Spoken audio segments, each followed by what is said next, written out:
전에 어떤 공연장을 갔는데 공연장에 아주 커다란 사진이 눈에 띄어서 제가 한참을 보고 있었습니다. 그랬더니 거기 안내하신 분이 이거 유명한 사진이에요. 이렇게 이제 말을 하는 거예요. 사진이 뭐냐면 아마 스페인 같은데 투 경기장이었고 투사가 칼을 들고 소를 노려보고 있었고 소도 서로 노려보고 있었습니다.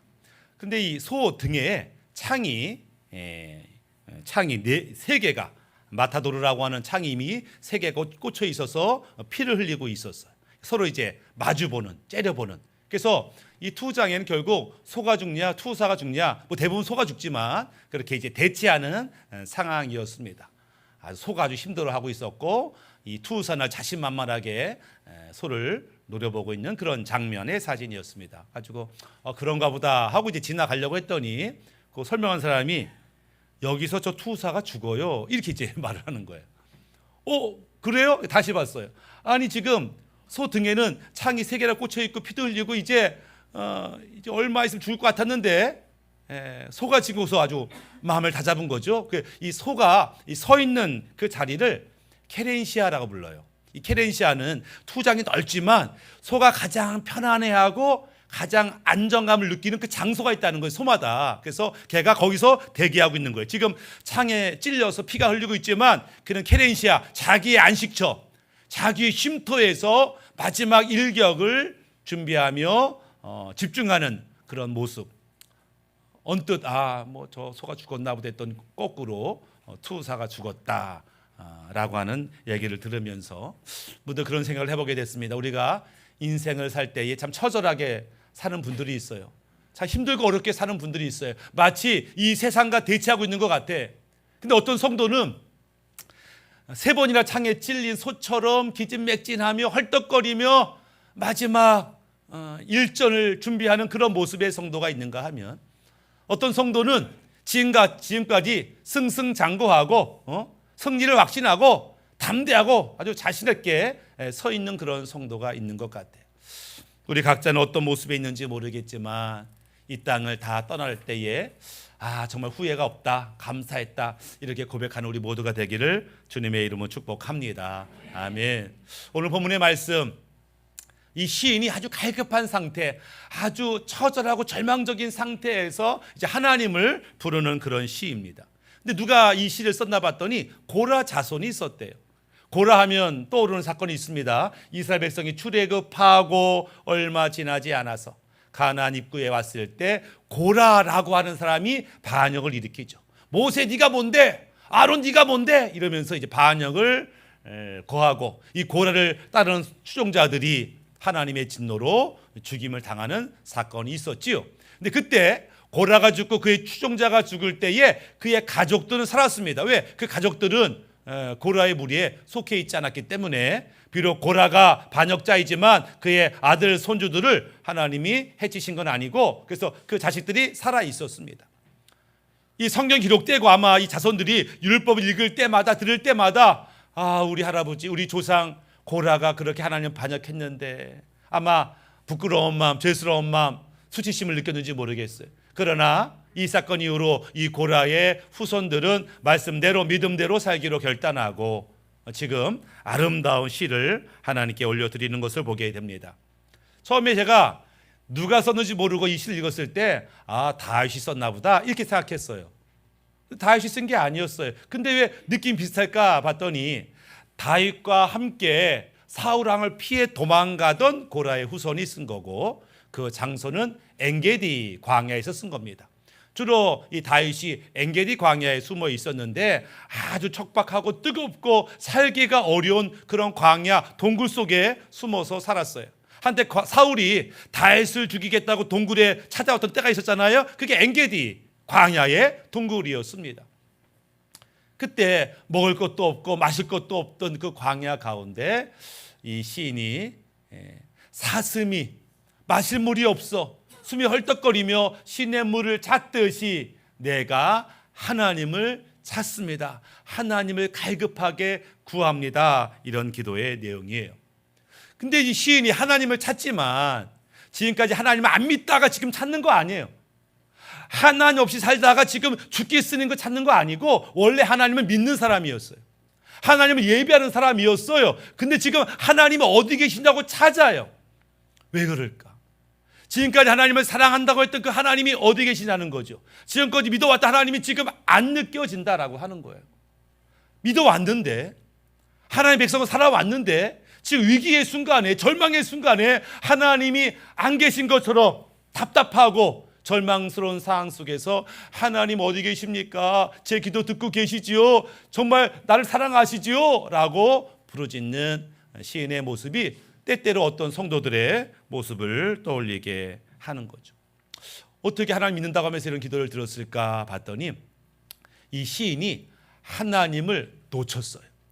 이 시인이 하나님을 잃어버렸어요. 어떻게? 마치 큰 사람들이 모여있는 곳에 엄마와 아기가 손잡고 가다가 손을 놓친 것과 같아요.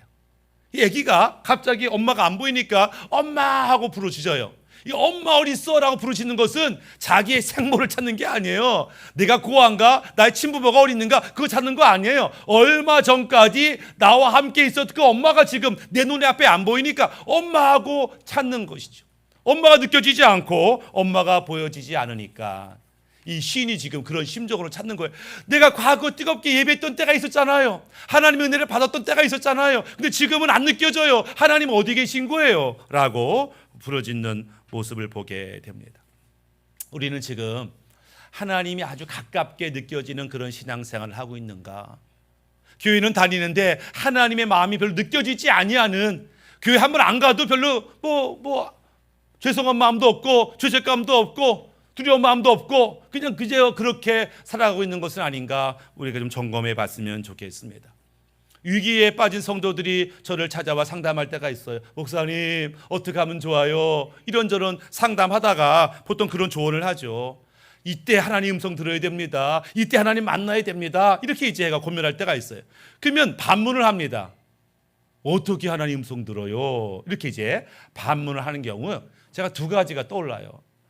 목사님 어떻게 하나님 음성 들어요? 모르겠어요 할 때 두 가지가 떠올라요. 첫 번째는 뭐냐면 이 성도가 하나님 믿는 백성인데 하나님 믿지만 하나님 음성 듣는 방법을 모르는구나. 어떻게 하나님 음성을 듣는지 모르는구나가 하나 떠오르고, 왜 하나님 음성을 들어야 되는지를 또 모르는구나, 이런 생각을 해보게 됩니다. 오늘 이 시간을 통해서 우리가 어떻게 하면 하나님의 음성을 들을 수 있는지, 왜 우리가 하나님을 들어야 되는지 깨닫는 시간 되기를 주님의 이름 축복합니다. 아멘. 우리가 하나님 음성을 듣기에 앞서서 기본 전제가 있어요. 기본 태도가 뭐냐면 하나님은 우리가 기도할 때 반드시 응답하는 분이다. 이것을 알고 믿어야 되는 거예요. 과거에 이 땅에 교회가 없을 때에 사람들은 선왕당의 나무한테 빌고 돌부처한테 빌었어요. 그런데 선왕당의 나무나 돌부처는 대화가 불가능해요. 우리 하나님은 대화가 가능하지만 우상들은 대화가 불가능해. 그럼 어떻게 하냐? 대화가 안 되니까 어떤 말이 나오냐면은 지성이면 감천이지. 비록 말은 안 통하지만 내가 108배를 올리고 3000배를 올리고 100일을 기도를 해서 지성을 다하면 하늘이 감동해서 응답하겠지. 왜 그런 말이 나왔냐면 대화가 안 되기 때문에 그래요. 대화가 되면 뭐가 잘못이구나. 어떻게 해야 되는구나. 이걸 알 텐데 대화가 안 되니까 그냥 마음만 드리고 열심만 내는 거예요. 혹시 우리 가운데 그런 분이 있다면 아니요. 우리는 하나님께 기도하고 응답받고 인도받는 신앙생활을 하는 것이 마땅하다라고 하는 거예요. 마태복음 5장 1절에 예수께서 무리를 보시고 산에 올라가 앉으시니 제자들이 나온지라. 예수님의 기적을 경험하고 많은 사람이 모여들었어요. 그런데 예수님이 말씀을 가르치려고 산 위에 올라가 앉으셨어요. 밑에는 많은 무리가 있었지만 산 꼭대기까지 예수님의 말씀을 들으려고 찾아온 자들은 소수였습니다. 많은 무리가 있었지만 예수님이 계신 그 산 꼭대기까지 올라가서 그 가까이 가서 그의 음성을 듣겠다고 하는 사람들은 소수예요. 때때로 하나님을 믿는 사람이 많이 있지만 하나님의 음성을 듣고 내가 그 앞에 결단하고 말씀대로 믿음대로 살겠다고 결심하는 사람은 소수라고 하는 거예요. 나는 주의 음성을 들으려고 얼마나 애를 썼는가. 우리 점검해 봐야 되죠. 오늘 본문의 말씀 42장 5절에 내 영혼아 내가 어찌하여 낙심하며 어찌하여 내 속에서 불안해하는가. 너는 하나님께 소망을 두라. 그가 나타나 도우심으로 말미암아 내가 여전히 찬송하리로다. 여기서 내가 어찌하여 낙심하냐, 낙심하다는 것을 영어로 cast down이라 썼어요. 이게 뭐냐면은 아래를 바라보다는 거예요. 아래를 바라보다. 왜 너 답답한 현실, 문제, 걱정거리 이것만 바라보고 못 살겠다 하냐? 이 문제 해결할 하나님이 저기 계시지 않냐? 고개를 들어 그분을 바라보면 그분이 말씀하시고 그분이 역사하실 텐데 왜 이 땅만 바라보고 문제만 바라보고 한숨 짓냐? 이렇게 말하는 것을 보게 됩니다. 그래서 우리가 하나님께 가까이 나가고 그분의 음성을 듣고 결단하여 순종할 때 다시 찬송이 회복되고 기쁨이 회복될 줄 믿습니다라고 하는 거죠. 또 다른 태도는 뭐냐면 우리가 하나님의 음성을 듣는 것은 아주 자연스러운 일이다. 이거를 이해할 필요가 있어요. 내가 목사님도 아니고 내가 부흥사도 아니고 예언자도 아니고 어떻게 내가 하나님의 음성을 들어요? 이런 태도가 스스로 하나님의 음성을 못 듣게 만들어요. 내가 하나님 백성이잖아. 하나님 아들이고 딸이잖아. 당연히 하나님 음성을 들을 수 있지라고 생각을 해야 되는 거예요. 기도해도 안 들렸다고 나는 원래 못 들어 이렇게 하는 게 아니라 오늘은 안 들리네. 내일 들으면 되지 뭐. 더 기다려볼까? 반드시 하나님의 음성은 들린다라는 태도로 기도해야 하나님의 음성을 들을 수 있다라고 하는 거예요. 물론 하나님의 음성을 듣는 것이 그 사람의 영적 수준에 따라서 다르게 들리긴 합니다. 이런 거예요. 이제 어떤 엄마가 아기를 낳았어요. 갓난 아기예요. 아기가 말도 못하죠. 울기밖에 못해요. 부르짖기밖에 못해요. 근데 이제 말을 가르칩니다. 엄마 해봐라. 아빠 해봐라. 엄마 이렇게 이제 말을 하는 거예요. 그럼 애기가 그 얘기를 듣죠. 눈만 깜뻑 이 아줌마가 엄마라는데 진짜 엄마가 맞나? 처음에는 이해를 못하는 거예요. 한 달, 두 달 껌뻑만 해요. 근데 엄마 해봐, 아빠 해봐, 엄마 해봐 해가지고 애기가 3,000번을 들어야 비로소 엄빠 이렇게 이제 이게 나오는 거예요. 3,000번을 들어야 이 사람이 엄마라고 하는구나, 이 사람이 아빠라고 하는 거구나를 깨달아요. 우리가 그래요. 하나님의 말씀과 하나님의 은혜를 찬송을 하다가 하나님이 그런 분이구나라고 드디어 말을 하면 얘가 드디어 말문이 띄었네, 귀가 열렸네 이렇게 말하는 것처럼 처음에는 하나님 음성에서 안 들릴 수 있어요. 그러나 그분의 말씀을 듣고 기도의 가운데 부르짖다 보면 하나님의 음성이 들릴 때가 있고 이분이 하나님이시구나를 알아볼 때가 있다라고 하는 거예요. 그런데 어린 아기는 사실은 말로써 부모의 음성을 듣는 게 아니고 분위기로 부모의 음성을 들어요. 갓난아기는. 아기가 있어요. 그럼 아기한테 웃으면서 이 바보 같다, 이 멍청한 너, 이 못생긴 너 그러면 애가 까르르 웃는다고. 좋은 말 하는 줄 알고 인상 쓰면서 넌 천재야, 너는 위대한 인물이 될 거야, 알긴 알아? 운다고 이제. 얘가 말귀를 알아듣는 게 아니고 분위기로 알아듣는 거예요. 우리가 하나님의 음성을 들을 때에 처음부터 말귀를 잘 알아듣고 하나님이 여기 가래 저기 가래 이렇게 알아듣지 않아요. 처음에는 분위기로 알아들어요. 날 사랑하시는 것 같아, 날 기뻐하시는 것 같아, 주님이 얼마나 좋은지 몰라, 이 분위기로 이해할 때가 있어요. 그러다가 좀 크면 중요한 단어가 들립니다. 안 돼, 먹지 마, 위험해, 자, 깨, 이 중요한 단어만 들리는 거예요. 하나님 이거 해요 말아요, 해, 이것만 들리는 거예요. 그 과정은 잘 몰라. 그냥 결정적인 단어만 듣고 하나님 뜻이려니 하고 순종할 때가 있어요. 그러다가 장성하게 되면 하나님이 그거 원하는구나 이해하고 깨닫는 때가 있어요.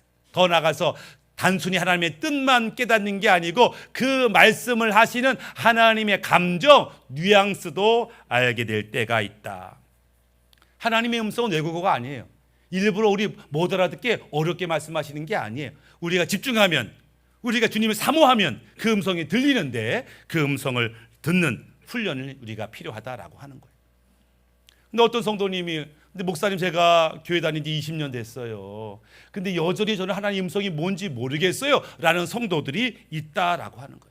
왜 저는 못 들어요? 아니 예수 믿은 지 지금 2, 3년밖에 안 된 사람도 주의 음성을 들었다는데 하나님 뜻을 알았다는데 왜 나는 20년 믿었는데 왜 나는 못 들어요? 이렇게 질문하시는 분이 계세요.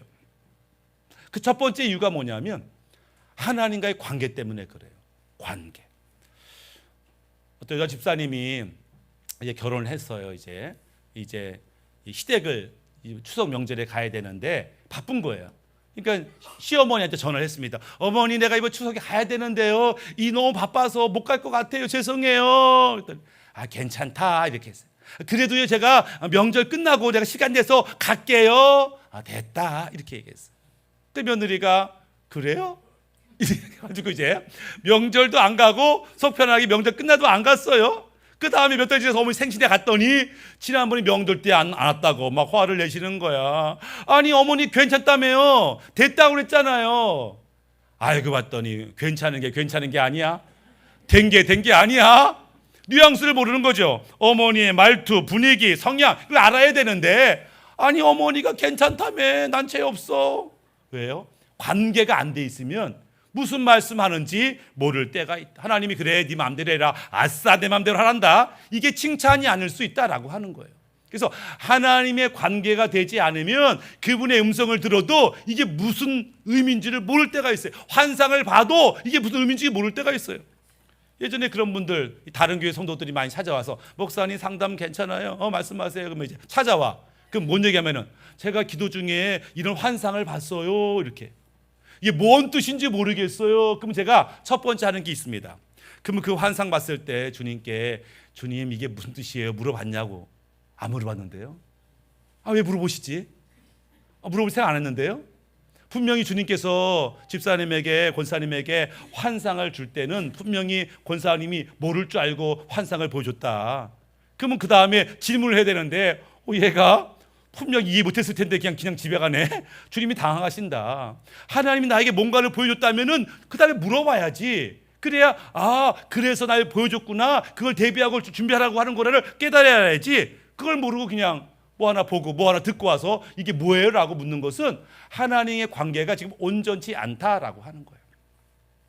하나님의 음성은 기계적으로 들리는 게 아니에요. 자판기에다가 1,000원짜리 집혀놓고 단추 돌리면 사이다 콜라가 나오는 그런 자판기식 응답이 아니에요. 하나님의 응답은 관계가 돼야 돼. 관계가 되어야 그분의 말 한마디, 음성 한마디에 그림 하나가 크게 다가온다라고 하는 거예요. 나는 지금 하나님과 관계가 어떠한가? 하나님 마음을 알고 있는가? 하나님이 느껴지는가? 이 관계가 굉장히 중요하다라는 거예요. 두 번째는 때때로 많은 성도들이 하나님의 음성을 듣는 훈련이 안 되는 경우가 많아요. 물론 우리 교회 제자반에서는 하나님의 음성 듣는 훈련을 하지만 많은 경우에 하나님의 음성을 듣는 훈련이 안 되어 있기 때문에 이게 하나님의 음성인지 모르는 경우가 참 많다. 사무엘상 3장에 어린 사무엘이 잠을 자는데 하나님이 불러요. 사무엘아, 사무엘아. 깼어요. 근데 하나님이 자기를 부른다고 생각도 못했지. 엘리 제사장을 찾아가서 저 부르셨어요? 아니다. 내가 너 왜 부르냐? 가 자거라. 또 자는데 사무엘아, 얼른 일어나가지고 제사장님 저 부르셨어요? 내가 너 왜 부르냐? 빨리 자라. 또 세 번째 사무엘아 듣고 또 찾아갔어요. 저 부르셨어요? 그때 엘리야가 깨달았습니다. 엘리가 이거 하나님이 부르시는구나. 그래서 야 사무엘, 다음에 또 너를 부르는 소리가 듣거든 주님 제가 여기 있습니다. 말씀하옵소서. 이렇게 반응해라. 가지고 사무엘이 알겠습니다 하고 이제 다시 자기 숙소에 갔어요. 지금까지 하나님이 사무엘을 불렀는데 사무엘이 눈치채지 못했던 것은 뭐냐면 자기가 하나님의 음성을 들을 수 있다는 것을 못 배웠어요. 아니 하나님이 내게 말씀할 수 있는 그런 분이야? 몰랐어. 왜? 그의 스승이라고 하는 엘리 제사장 역시도 영적으로 둔감해서 하나님 음성을 못 들었거든. 물론 원리는 알겠지만 나도 못 듣는 하나님 음성은 뭐 얘가 듣겠어? 안 가르친 거죠. 근데 지금 이런 사건을 통해서 야 하나님이 너한테 말씀하시나 보다. 만약에 그런 일이 벌어지면 주님 내가 여기 있습니다. 말씀해 주세요. 이렇게 한번 반응해봐라. 엘리야 또 하나님께서 사무엘아 라고 부르니까 시키는 대로 주님 제가 여기 있습니다. 말씀하세요. 이랬더니 하나님이 사무엘에게 그분의 뜻을 알려주는 장면을 보게 됩니다. 하나님의 음성을 들었어도 이게 하나님의 음성인지를 훈련받지 않으면 모를 때가 있어요. 그래서 우리는 어떻게 해야 하나님의 음성을 들을 수 있는지 훈련이 되어야 되는 거예요. 하나님의 말씀은요 듣는 게 어려운 게 아니에요. 다만 낯설어요. 낯설기 때문에 이게 하나님의 음성인가 맞을까 아닌 것 같은데 낯설기 때문에 그런 반응을 보이죠. 하나님의 음성 앞에 어떻게 이후의 반응을 보일지를 몰라요. 그러니까 하나님의 음성이 왔다가 그냥 사라지는 그런 성도들이 얼마나 많은지. 그래서 우리가 하나님의 음성을 듣는 훈련도 필요하고 하나님의 음성을 듣고자 갈급하고 집중할 필요가 있다라는 거예요. 제가 군대 있을 때 친구가 무전병이었어요. 기계를 엄청 무거운 걸 이렇게 메고 다니잖아요. 그래서 막 주파수를 잡는 거야. 그래서 뭐 대대랑 연대랑 뭐 이렇게 대화를 해. 야, 나도 한번 해보자. 했더니 나는 못 맞추겠어. 막 돌리는데 이게 안 맞아. 근데 걔는 금방 맞춰요. 차이가 뭔가 봤더니 저는요 주파수를 휙휙휙 돌려. 근데 걔는 살살살살살살 돌리는 거예요. 차이점이. 그러니까 하나님의 음성도 마찬가지예요. 기도해보고 아예 안 들리면 말고 이게 아니라 아주 민감하고 예민하게 주의 음성을 들을 준비가 되어 있어야 돼요. 왜냐하면 하나님의 음성이 꼭 목소리로만 들리는 게 아니에요. 어떤 때는 성경 말씀이 떠오르기도 하고 감동을 받기도 하고 환상을 보여주기도 하고 아니 사람을 보내주기도 하고 여러 가지 통로가 많거든. 그러니까 하나님께 기도하면 오감, 육감을 열어서 어떻게 말씀하실까를 집중할 때 내게 말씀하시는 하나님의 방법을 내가 발견하게 된다. 그렇게 사모하고 아주 집중할 때 우리가 하나님의 음성을 듣는 것들을 보게 됩니다. 또 기억할 것은 우리가 어떻게 하면 하나님의 음성을 듣는가? 사실은 대가를 지불해야 돼. 대가를. 하나님의 음성을 듣기 위해서 대가를 지불해야 된다. 어떤 대가? 이사야 55장 1절에 오호라 너희 모두 목마른 자들아 물로 나오라 돈 없는 자도 오라 너희는 와서 사 먹되 돈 없이 값 없이 와서 포도주와 젖을 사라. 배고파요. 목말라요. 그 돈이 없어서 못 사 먹어요. 근데 누구든지 와. 돈 없어도 괜찮아. 아무나 와. 해놓고서 사 먹으래. 이 말 자체가 돈 없어도 괜찮아. 근데 와서 사 먹어. 아니, 돈이 없는데 어떻게 사 먹어요? 이게 뭐냐면은 하나님의 은혜, 하나님의 구원은 누구한테나 열려 있어요. 누구든지 와라. 그러나 사 먹어야 돼. 이 사 먹는다는 것은 너의 대가를 지불하라. 물론 너의 돈이 필요한 게 아니야. 너의 능력이 필요한 게 아니야. 너의 경험이 필요한 게 아니야. 신분이 필요한 게 아니야. 적어도 하나님의 축복을 내 것으로 만들기 위해서 너는 결단하고 마땅히 네가 할 수 있는 것들을 하라는 거예요. 뭘? 시간을 내야 되는 거죠. 마음을 들여야 되는 거죠. 집중해야 되는 거죠. 부르짖어야 되는 거죠. 인내해야 되는 거죠. 마땅히 내가 해야 할 일을 할 때에 영적인 축복을 누리게 된다라고 하는 거예요. 우리가 하나님의 음성을 듣는 때 가장 중요한 것 중에 하나가 뭐냐면 질문하는 겁니다. 왜냐하면 우리가 항상 주의 음성에 집중할 수가 없어요. 주님이 항상 말씀해도 내가 바빠요. 일하느라가 바쁘고 집안일 하느라가 바쁘고 이것저것 정신없으니까 항상 집중할 수가 없어요. 뭐 언제 집중하냐? 내가 하나님께 질문했을 때 적어도 그때는 집중해야 되는 거예요. 왜? 하나님은 내 질문에 응답하실 거니까 하나님 이거 어떻게 해야 돼요? 라고 질문했다면 적어도 그때는 집중해서 뭐라고 말씀하시는가를 들어야 한다라고 하는 거예요. 그래서 집중하고 뭐라고 말씀하시는가를 집중하여 우리가 인내하고 기다릴 때 하나님의 음성을 듣는 그 출발이 시작된다라고 하는 거죠. 그러면 우리가 다양한 방법으로 하나님의 음성을 듣는 훈련을 할 수 있는데 이것보다 더 중요한 질문은 뭐냐면 왜 하나님의 음성을 들으려고 하냐라는 거예요. 왜 우리가 하나님의 음성을 들어야지? 하나님의 음성을 듣지 못하는 사람들이 숱하고 다 알아서 살고 있는데 왜 우리는 하나님의 음성을 들어야 되는가? 첫 번째 이유는 뭐냐면 우리가 당면한 문제 내 힘으로 할 수 없기 때문에 하나님의 음성을 들어야 돼요. 미혹이 많고 유혹이 많은 시대에 어디로 가야 될지 어떤 선택을 할지 나는 모르기 때문에 하나님의 도움이 필요한 거예요. 그래서 하나님의 음성을 듣고 그분을 만나야만 바른 선택과 바른 인생을 살 수 있기 때문에 하나님의 음성을 들어야 된다. 두 번째는 왜 우리가 하나님의 음성을 들어야 되는가? 순종하기 위해서 하나님의 음성을 듣는 거예요. 처음에 하나님의 음성을 처음 들을 때는 어렵지 듣다 보면 하나님의 음성 듣는 건 어렵지 않아. 더 어려운 건 뭐예요? 알면서 순종하지 못할 때가 점점점 많아져요. 못 들을 때는요 하나님 음성 듣기만 해봐라. 내가 아프리카도 간다 이렇게 결심하지만요 하나님 음성을 듣는 수준에 오르면요 듣는 게 중요한 게 아니라 순종하냐가 더 중요해요. 이사야 1장 2절에 하늘이여 들으라 땅이여 귀를 기울이라 여호와께서 말씀하시기를 내가 자식을 양육하였거늘 그들이 나를 거역하였도다. 그러니까 하나님의 음성을 듣지 않았다. 이거는 귀머거리여서 듣지 않은 게 아니에요. 알지만 들었지만 순종하기 싫다라는 거예요. 그렇게 악을 행했다라는 거죠. 그래서 우리가 하나님의 음성을 듣는 것도 중요하지만 그 음성을 듣고 무슨 말씀을 하든지 그대로 순종하겠습니다라는 태도로 듣지 아니하면 그 말씀을 듣는 의미가 없다라고 하는 거예요. 세 번째, 우리가 왜 하나님의 음성을 들어야 되는가? 하나님을 더 깊이 알고 더 깊이 만나기 위해서 하나님의 음성을 들어야 된다. 그죠? 표면적으로 아는 게 아니잖아요. 깊은 곳까지 하나님의 마음을 헤아리고 하나님의 비전을 경험하는 그런 수준까지 우리가 주님을 만나기 위해서 하나님의 음성을 들어야 하는 거죠. 요한복음 17장 3절에 영생은 곧 유일하신 참 하나님과 그가 보내신 자 예수 그리스도를 아는 것이니라. 영생이라는 게 뭐냐? 하나님과 예수님을 아는 거야. 깊이 아는 거야. 그분을 경험하는 거야. 그분을 모시는 거야. 그분을 체험하는 거야. 너 영생이 뭐 어떤 지식을 아냐 모르냐가 아니에요. 영생의 경험과 영생의 축복의 삶을 살고 있느냐? 그러기 위해서 주의 음성을 들어야 된다. 이렇게 말씀하는 거죠. 네 번째, 왜 우리가 하나님의 음성을 들어야 하는가? 그래야 나의 영혼이 살기 때문에 듣는 거예요. 요한복음 5장 25절에 진실로 진실로 너에게 이르노니 죽은 자들이 하나님의 아들의 음성을 들을 때가 오나니 곧 이때라. 듣는 자는 살아나리라.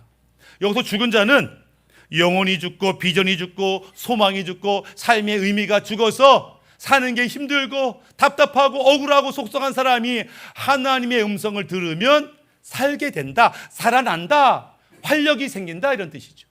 죽은 나사로가 예수님의 음성을 들었습니다. 나사로야 나오라. 그 음성을 들으니까 그가 벌떡 죽음에서 깨어 나오는 것처럼 우리가 아무 소망 없는 그때에 하나님의 음성을 들을 수만 있으면 그 음성에는 힘이 있어요. 그 말씀에는 능력이 있어요. 그 말씀을 들으면 나를 소생케 하고 나를 활력 있게 하고 나를 지혜롭게 하고 나로 사랑 넘치게 하는 그 능력이 그 말씀과 음성 속에 있기 때문에 우리는 그분의 음성을 들어야 한다라고 하는 것입니다.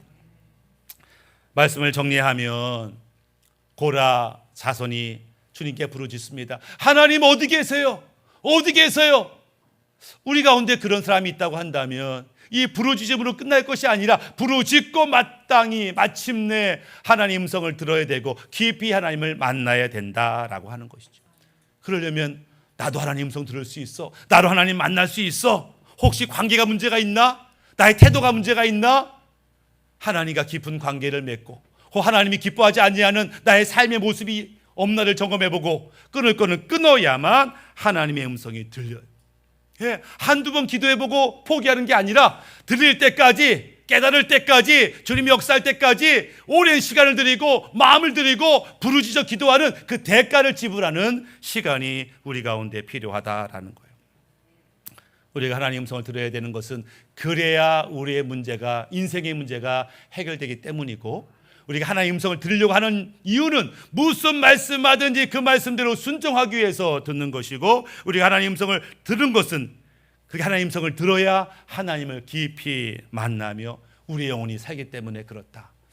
우리가 이제는 그저 성전의 마당만 밟고 왔다 갔다 하는 그런 신앙에서 하나님을 깊이 만나고 그분의 다스림을 받고 인도받는 우리 모두가 되기를 주님의 이름으로 축복합니다. 아멘.